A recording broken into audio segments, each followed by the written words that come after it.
The SS Senator, official number 116725.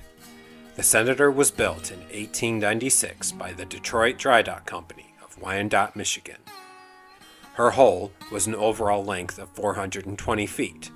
Her beam was 45.6 feet, and her cargo hold was 28 feet. She also had a gross registered tonnage of 4,048 tons. She had 2 Scotch Marine boilers and a triple expansion steam engine for propulsion. The Senator was launched on June 20th, 1896 as hull number 122. She then entered service on July 25th of 1896. The Senator was used to carry bulk cargoes such as iron ore, coal, and later Nash automobiles. She was also built using 2 unique early Great Lakes bulk carrier build techniques, which were steel arches and a movable water ballast system on her as well. She was originally owned by the Wolverine Steamship Company of Detroit, Michigan, and named for George W. Roby, who lived from 1823 to 1900, retired Michigan lumberman whose son, John B. Roby, was president of the company.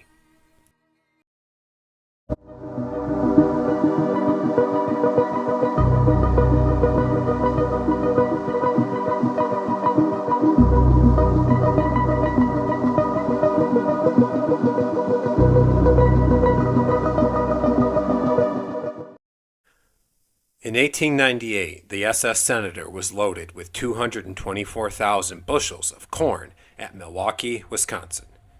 This was one of the largest cargoes loaded at the port at that time. In June 1898, the Senator got stuck on Ballard's Reef near Detroit. And again on August 21st, 1909, the Senator suffered what was possibly the most significant accident in her career prior to her sinking, and that was when the steamer Norman B. Ream struck and sank her off Pipe Island in the St. Mary's River.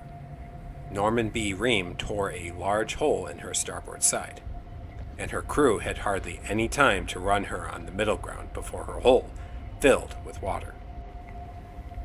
Also on September 12, 1909, the Senator was raised and taken to a dock. On October 6, 1909, the Senator was towed into port of Cleveland, Ohio.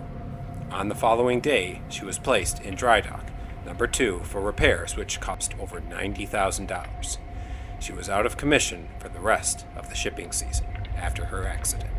On the morning of October 31st, 1929, the Senator, which was under the command of Captain George Kinch, was transporting a cargo of 268 Nash automobiles, and their value was worth $251,000. The Senator was transporting them from Milwaukee, Wisconsin to Detroit, Michigan. Meanwhile, the other ship, the ore carrier Marquette, under the command of Captain W.F. Amesbury, was bound from Escanaba, Michigan for the steel mills of Indiana with a load of iron ore. There was a very dense fog on Lake Michigan while the ships were out navigating. It was said that the fog was so thick that the crews of the boats said they couldn't see one another until they were too close to avoid colliding. Both the Senator and the Marquette had reportedly been sounding their foghorns. The Marquette struck the Senator just aft of her midship on her port side. Immediately, the Marquette pulled free of the Senator, and water began flooding into the gaping hole.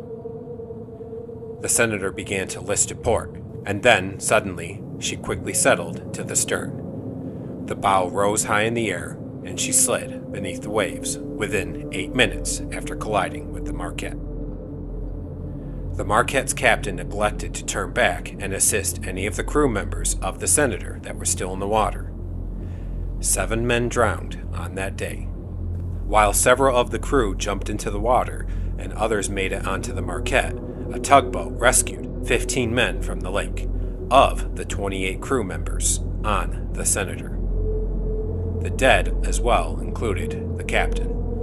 There must have been 2 crew members killed instantly when the Marquette struck the Senator instantly as well, from what I can understand.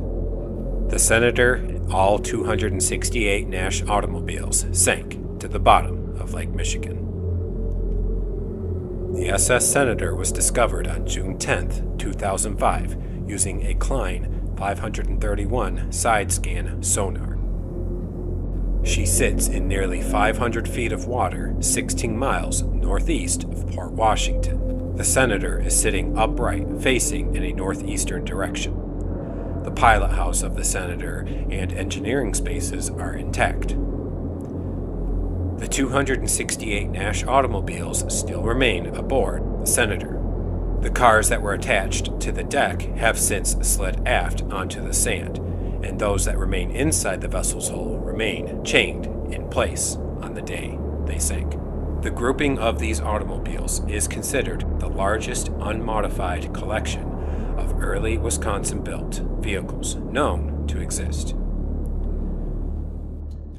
Well, just an overall unfortunate situation, it seems like, for these two ships. I've seen the fog myself on Lake Michigan, as they were describing here in this article and stuff that I was reading, and yeah, it's blinding especially out on Lake Michigan, where you think, oh, a huge body of water, you could probably still see pretty far even with fog. No, it is blinding to see how little, or to see how little you can see ahead of you out there, even from just being on the beach. But yeah, what a scary scenario, letting your fog horns go off like that, and then just two massive ships appearing out of the fog towards each other, and at that point you really can't do anything. It's quite a regular occurrence, I learned from these ship stories, of collisions and sinking, not just the lakes with the waves or fires or something else going wrong on ships, but collisions are a huge percentage of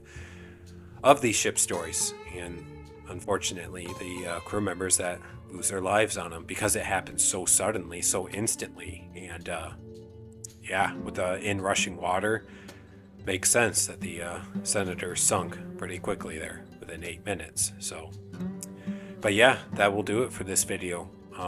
If you guys find out any more interesting stuff on the Senator, or the Marquette for that matter, let me know in the comments section down below. But thank you again for joining me on this episode of Songs of the Great Lakes. Be careful out in the fog. And yeah, I look forward to the next ship video coming up here real soon. So thank you guys so very much for joining me. God bless you, and have a good day.